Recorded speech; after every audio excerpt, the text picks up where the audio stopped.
రక్షణ మనకి ఎలా వస్తుంది? మనం చేసే మంచి పనుల వలన, లేకపోతే దేవుడి దయ అంటే కృప వలన? ఇది విశ్వాసంలో చాలా కీలకమైన ప్రశ్న. సరే, ఈరోజు మనం ఇద్దరు స్నేహితుల కథ ద్వారా ఈ రెండు దారుల మధ్య ఉన్న తేడా ఏంటో చాలా స్పష్టంగా తెలుసుకుందాం. ఈ కథలో మనకు ఇద్దరు స్నేహితులు కనిపిస్తారు. వాళ్లే ప్రసాద్, అనిల్. ఇద్దరూ దేవుణ్ణి నమ్మేవాళ్లే, ఆయన మాటను గౌరవించేవాళ్లే. కాని రక్షణ అనే ముఖ్యమైన విషయానికొచ్చేసరికి వాళ్ళిద్దరి దారులు పూర్తిగా వేరు. ఒకరు ఉత్తరమైతే ఇంకొకరు దక్షిణమన్నమాట. వాళ్ల సంభాషణనే మనకు రెండు ప్రాథమిక విశ్వాస మార్గాల్ని పరిచయం చేస్తుంది. సరే, ముందుగా ప్రసాద్ మార్గమేంటో చూద్దాం. అతని దృష్టిలో రక్షణ అనేది మనం కష్టపడి పనిచేస్తే నెల చివర్లో వచ్చే జీతంలాంటిది. అంటే మనం చేసే మంచి పనులే మనకు పరలోకాన్ని అందిస్తాయి అని అతను చాలా బలంగా నమ్మాడు. ప్రసాద్ చాలా కష్టజీవి. ఆ కష్టపడే తత్వాన్నే తన విశ్వాసంలో కూడా పెట్టాడు. నేనిన్ని దానధర్మాలు చేస్తున్నాను, ఇంత సమాజ సేవ చేస్తున్నాను, వీటికి బదులుగా దేవుడు నాకు రక్షణ ఇవ్వడం ఆయన బాధ్యత అని అనుకునేవాడు. చూశారా, అతని దృష్టిలో రక్షణ అనేది ఒక గిఫ్ట్ కాదు, దేవుడు మనకు తిరిగి చెల్లించాల్సిన ఒక రుణమన్మాట. ప్రసాద్ ఆలోచనా విధానానికి బైబిల్లోనే ఈ వచనం అచ్చుగుద్దినట్టు సరిపోతుంది.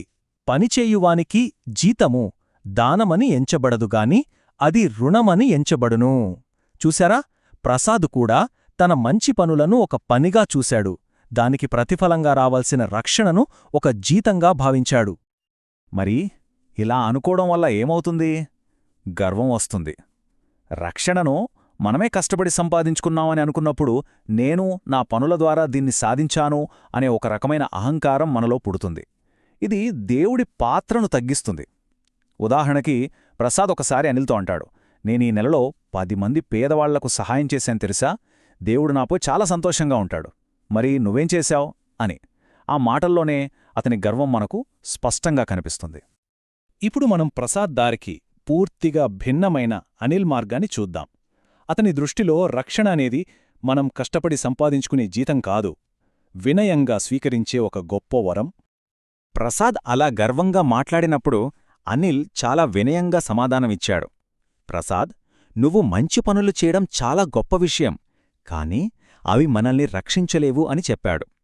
అతని ప్రకారం రక్షణ అనేది మన పనులపై కాదు, పూర్తిగా దేవుని కనికరంపై ఆధారపడి ఉంటుంది.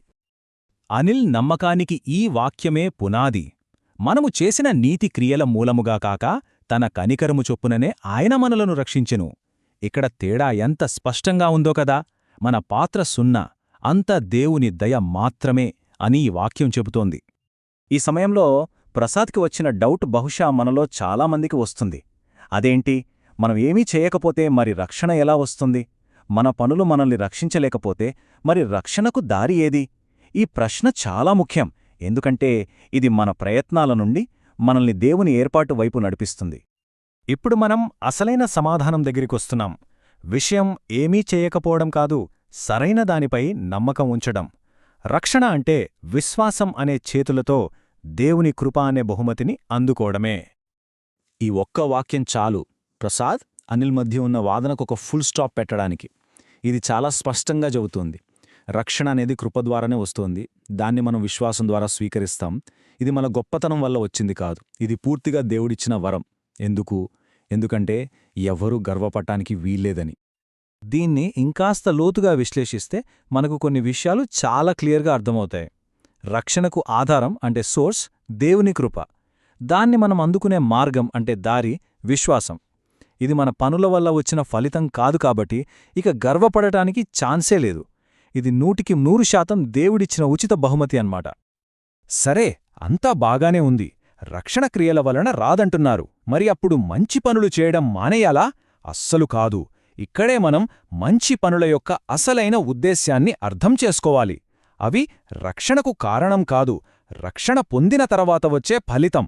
అంటే వేరు కాదు, ఫలం. ఈ చెట్టు రూపకం మనకు దీన్ని చాలా అద్భుతంగా వివరిస్తుంది.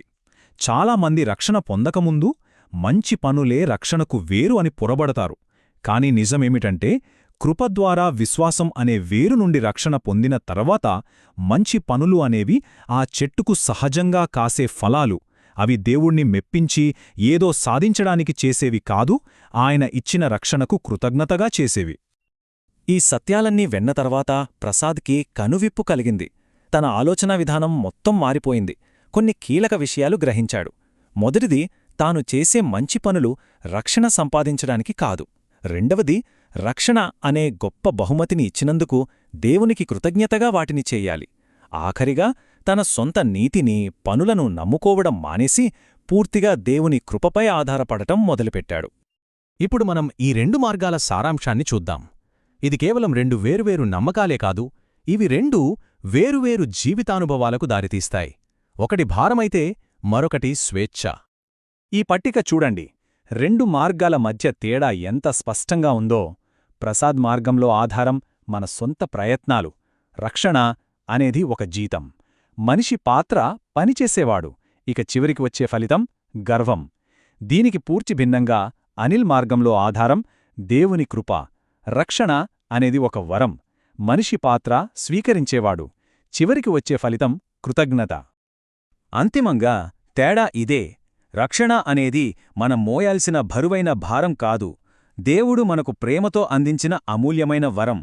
మన సొంత ప్రయత్నాల భారాన్ని కిందకి దించి ఆయన మన కోసం చేసిన కార్యంపై విశ్వాసం ఉంచినప్పుడే మనకు నిజమైన స్వేచ్ఛ, విశ్రాంతి లభిస్తాయి.